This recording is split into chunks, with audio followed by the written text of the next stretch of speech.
For today's cup of coffee, we're going to delve into the topic of cryptozoology.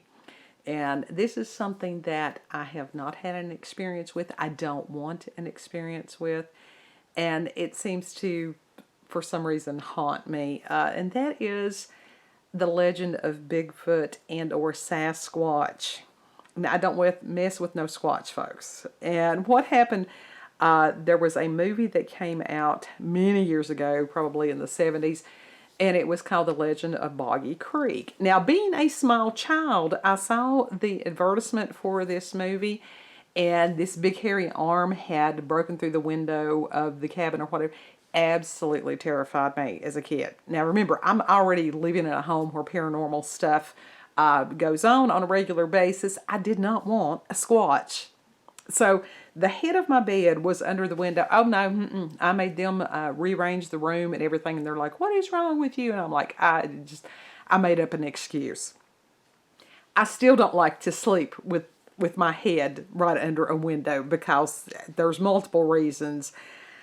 Anyhow, everybody's jumping on this, Bigfoot hunting things. And the little town that I live near, they're on that. Let's have this Bigfoot hunting thing. No, somebody else, y'all go and do that. Actually, the Discovery Channel or someone, it may have been the Travel Channel, at one point years ago had a documentary where people from the local town were supposedly there talking about their experiences with Sasquatch. I don't know where they found those people, but those were not native to this town. They had imported those people. We live in about the size of a postage stamp. And so I don't know where they were from, but they said they called it a wood booger.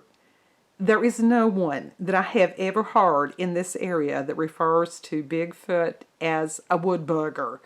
So they made that up. But anyhow, I don't care what you call it. Do I believe that it could possibly be a, form of Gigantopithecus? Quite possibly. I don't want one in my yard.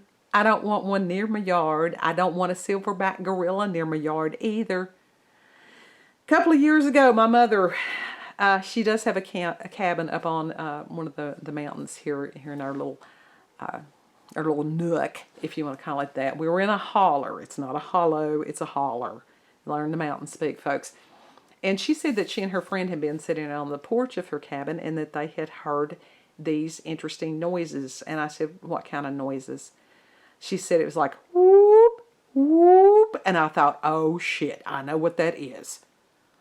And so, because I had watched documentaries and stuff before, and a few days after that, and I can't find the video today, I do apologize for that it was these Sasquatch vocalizations. And I thought, no. And I actually let her listen to it. And she's like, "Yeah, that's what we heard." And I'm like, "That's a Bigfoot."